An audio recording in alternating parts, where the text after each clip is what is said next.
Okay, hello Twitch and YouTube. So this stream/video is basically the recap of the Hollow Palm build and how it basically went over the 80 levels of leveling. It's had its fun spots. It's had its spots where it's been okay. Cyclone has its problems. So maybe there's different attack skills you might prefer to use as an alternative to Cyclone. Basically, it's a very short range skill. So it's a side effect, you have to get in real close, and depending upon what you're fighting, that's not always the funnest method of playing. So this is the build as it stands at level 80 in Path of Building. So you can see we've gone to some various nodes. Like, for example, we had to get Hollow Palm Technique. As you can see from the damage down here, yes, I've turned both on. You technically only using one at once, right? So you're either getting 44,000 damage, or you're getting about 27,000 damage. And as you will immediately see when I turn Hollow Palm Technique off, all the damage is coming from Hollow Palm Technique. This build does not work without Hollow Palm, because that's where all your damage is coming from. Suppose if you wanted to run something similar to this build, but you didn't have Hollow Palm, you could probably replace it fairly easily with a sword, right? So there's no sword in here. If you replace it with a sword, you could probably get it to work. Though it would be probably pretty hard to make it work quite as well, as we're getting base damage of 14 to 20 per every 10 dex, and we've got 800 dex on this build. So it's going to be hard to meet that minimum damage requirement to be pretty equivalent.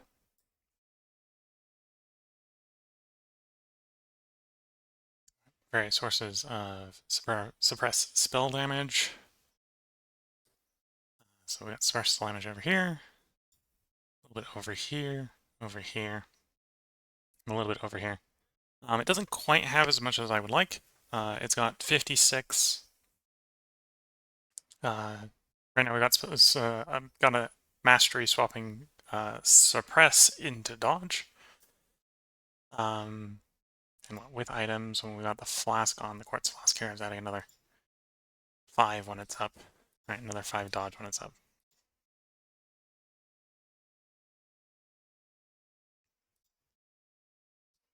Not quite as high as I like it. I'd probably like it a little closer to 75%, which is the dodge cap. But it is high enough at this point that you'd probably be wanting to turn things off if you dropped acrobatics, right? So dropped swapping suppress to dodge. You want to go around and turn things off because you'd be overcapped on the spell suppression. The build, other than the difficulty of having to get really close, which is why you would probably want the build to be on the tankier side, the build's got acceptable levels of hit points. As I improve items in the build, get more hit points that way. I would probably actually be tempted to start losing health nodes to swap over to other things, such as more suppression. Or right now I'm just running a single small cluster jewel here for Hollow Palm. One thing I could do is I could put a large cluster or a medium cluster in here and get some use out of that. This node is somewhat important because this is our increased dex node. So this is providing something like 13% increased dex, which for this building is basically 13% more damage because of how everything's multiplying off each other. And we got life, we got life, we got life, we got life, we got life, we got life, we got life. I think this is even life in here. So one thing you could do, right, if you can find find more life someplace else in your items, for example, is maybe you start toning back on the life. Or if you can just find more tankiness for the build to work with, maybe tone back on the life, because it's comfortable for what I've been running, life-wise. And at this point, I'd rather have other different defensive layers, because what tends to be the case is I hit something that penetrates the defensive layer. And it would just have been more efficient to make the defensive layer more effective than to get more health. There's it. If we start turning on flasks, right? So if we turn on the granite flask, you'll see the effective health pool jumps, wildly jumps. We jump from like 14,000 to 23,000, right? So finding sources of armor would probably be a better source of, mainly finding sources of physical resist would probably be a better source of damage reduction than just getting more health.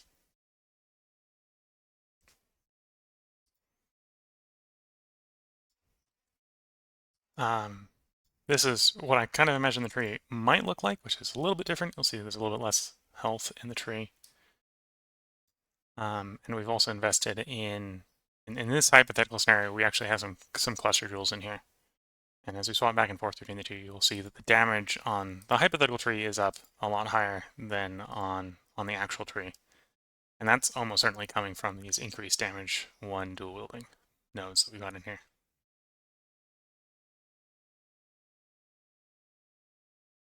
And this node, these nodes over here that I've hypothesized using hypothetically are at least better than normal travel nodes, so they're not bad nodes.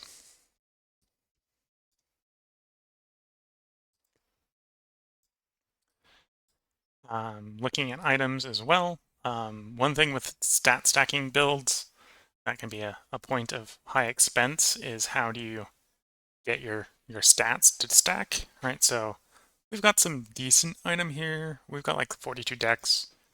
For example, on the boot, we could get that up to 55 dex, right? So there's, on the table, there's another whole 13 dex there. That's another whole 14 base damage. Which at the end of the day is maybe not what's going to make or break the build, right? The build is playable as it is. But that's the source of damage that you can get more of. The tricorn here, again, it probably goes up to 55 dex. You're leaving 25 dex on the table. The amulet here and the rings here are probably leaving similar sort of dex on the table. So there's probably 100 something more dex we can get. We go all in on getting more dex, which would be something like a 12-13% more damage increase. And again, adjusting the tree, we can probably get more damage by putting cluster jewels in. This is where it is at the end. As I brought up, the minimum to swap over to Holopalm is you do something like this, where you run down here, technically at 13, right? So, or technically at 12. You can drop these for, you wouldn't have Frenzy at this point. You wouldn't have, well, actually, I think it's Frenzy you can have. You don't have Cyclone at this point, so you wouldn't necessarily have the best skills to use in this situation.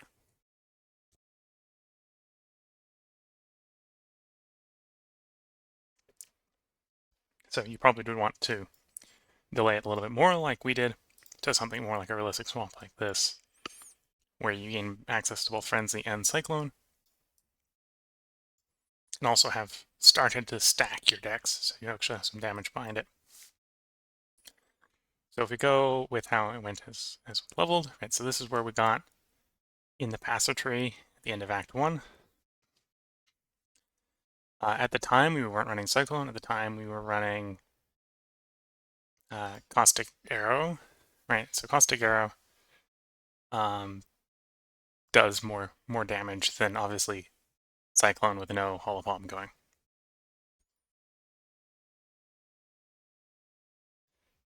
In here, I did go ahead and save. So yeah, we're running Caustic Arrow. We may have just swapped over to the Toxic Rain for various applications. We're running this equipment. And yeah, you can see we're getting damage. It's definitely better damage. Right now, this is showing effectively a single target, so you get some overlap on the Toxic Rain. So the Toxic Rain is doing a lot more damage at the time.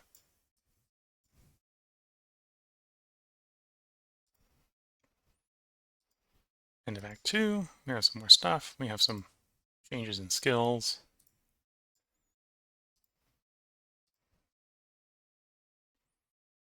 Note when you're looking at these resists, I think right now it's is it showing the post-Katava? It might be showing the post-Katava stats here. And we basically slowly build out the tree. I think it is the beginning. Yeah, it's the beginning. Or it's the end of Act 3. We got into actually using our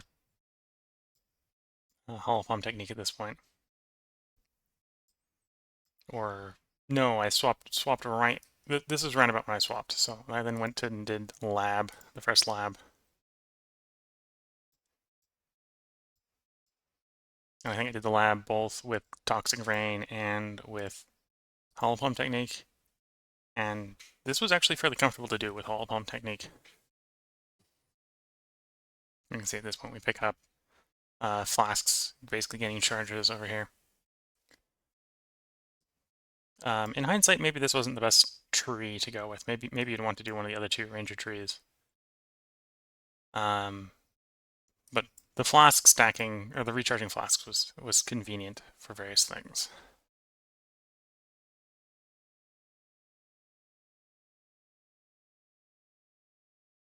Yeah, after looking at these, I don't necessarily know what you would do if you went in here, but this might be the way to go.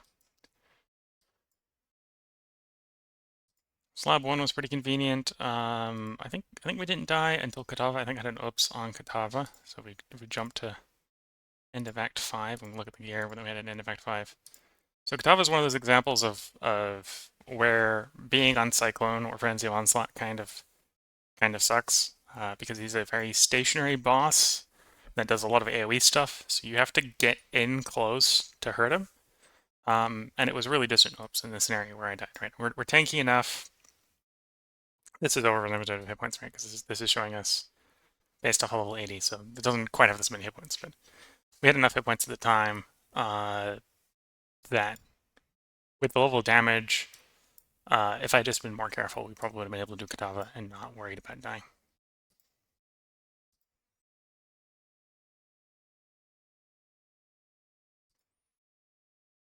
It was pretty smooth sailing through all the various levels, so I think looking forward to like Act 8. Didn't really have any problems in Act 8. Didn't really have any problems in Lab 2. Lab 2 was pretty casual. Again, we got enough damage, we got enough tankiness that the acts are not really problems. There's just some mods when you get into, what was it, the early maps that were being a little bit of trouble.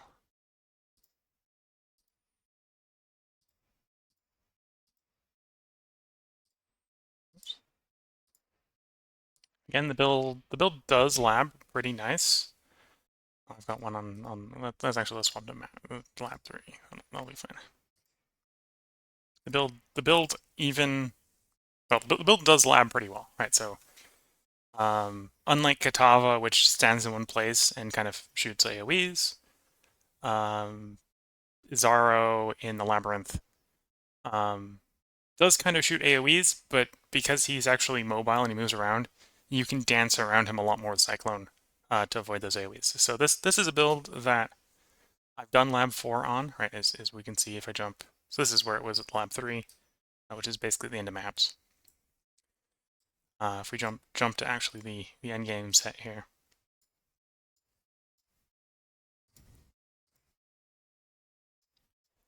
This is obviously post Lab 4 because we've gone ahead and grabbed all 8 points, but it did Lab 4 fairly casually.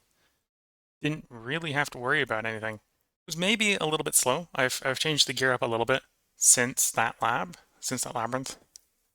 So it would probably clear it a little bit faster now. But when I did it, it did it. The only thing I'd complain about it was maybe a bit slow due to low damage. But due to Cyclone's high mobility, you basically just dance around Azaro. You're not really worried about dying to Azar. Obviously, things you can see here, one of its weaknesses is Chaos Resist. We do have a flask that helps with that, right? So if we toggle that flask on, you can see we have acceptable Chaos Resist when the flask is going. But the flask is really up only 40% of the time, so you got to be a little careful of that. It's probably one place where I'm dying quite a bit is I get like corrupting blood or something on me, and I just take a lot of chaos damage when the flask is done. Another one is I'd probably like more fizz resist. right? So we've got a bunch of armor from the Granite Flask, but that's not up all the time. And it only applies to things that armor applies to. So having just a different source of phys resist would be nice. That could probably be achieved by adding like fortification to the Cyclone. So if I had a better linked Cyclone, I could probably swap something out for fortification. Like I'd add a 5 link or a 6 link to put in, right? So I've only got it on a 4 link right now. So I suppose if I had a 6 linked chess piece, right, I could run two, effectively double 5 in it. I could run Frenzy and Cyclone with the same 4 support gems, and that'd probably be a better combo than what I'm running right now. But basically, the build is functional. The build plays comfortably in maps, especially for softcore. I might not want to run something quite so short range in hardcore. Yeah, Hollow Palm Technique was a very interesting build, especially for leveling. And it does maps, right? So I see how I can make the build better from an item standpoint. One problem is just a lot of those, like, oh, you have so few items that making the items better can get very expensive because you need very near perfect items to make the items any better. In the final version of the build, I had improved the resistances enough that we'd swapped over from running, what was it? What elements did we started turning off. So we're not running Arctic Armor, we're not running Purity of Lightning. We're able to turn Purity of Lightning off. We're running Purity of Elements for sort of broad spectrum resistance. We're almost at the point where we can turn that off. In fact, we could probably turn that off and swap over to Purity of Lightning, right? So we could swap over to that to get more mana back if we wanted in the final build, which I may do at some point. What we end up running right now is we're running Pride and Purity of Elements. Pride is again another source of physical damage, right? So instead of getting more physical resistance, I went for more damage on the next time I swapped over the auras. So I got Pride going for more physical damage, which is nice. Oh, I suppose, have I told the calcs that I'm running Pride?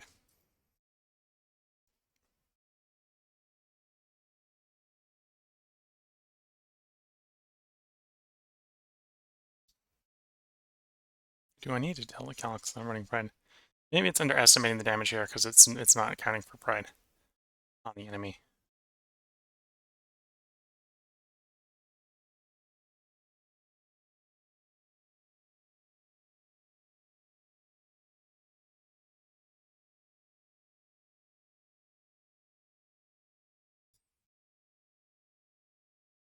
Oh, okay, so it's showing the initial effect, not the maximum effect.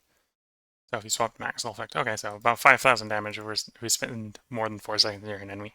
Good to know.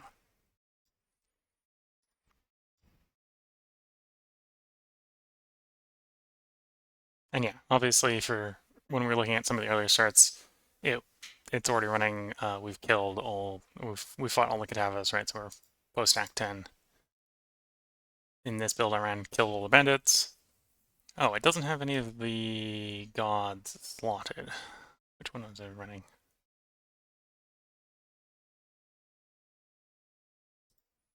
Only that one.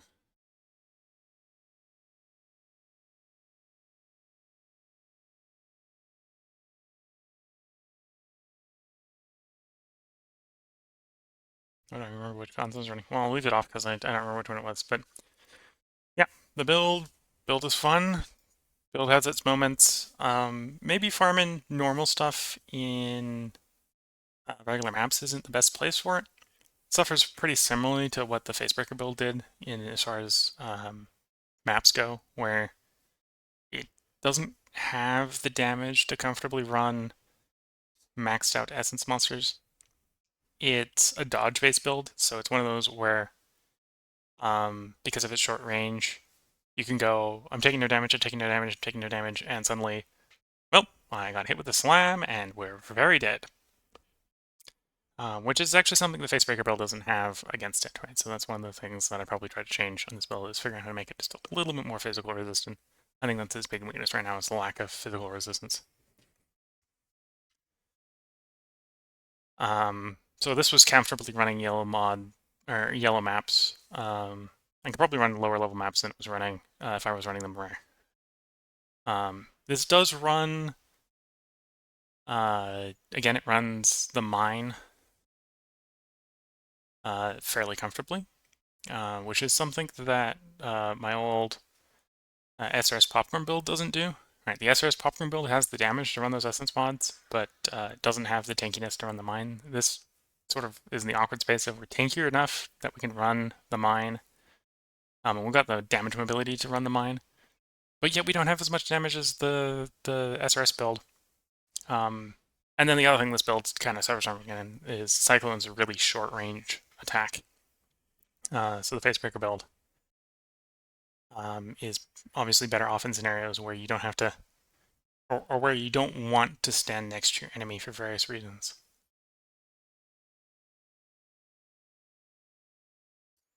With that, I think I've mostly gone over how the build's gone. But yeah, I think the big improvements in this build going forward would basically be find my ideal cluster jewels and maybe try to shove things into the cluster jewels to increase damage. Get better items, right? So we don't have best in slot. We have above average in slot. It's probably a good place to put a lot of the stuff is in the time it took to go from Act 10 to level 80. Not sort of above average items, but none of the stuff's best in slot. Right, so if I got some of these stuff to be closer to best in slot, I think it would have more damage and it would have more tankiness and have more health. And it'd probably have enough health that I could come in here and start to take health off and transition that over to damage or over to physical distance or something.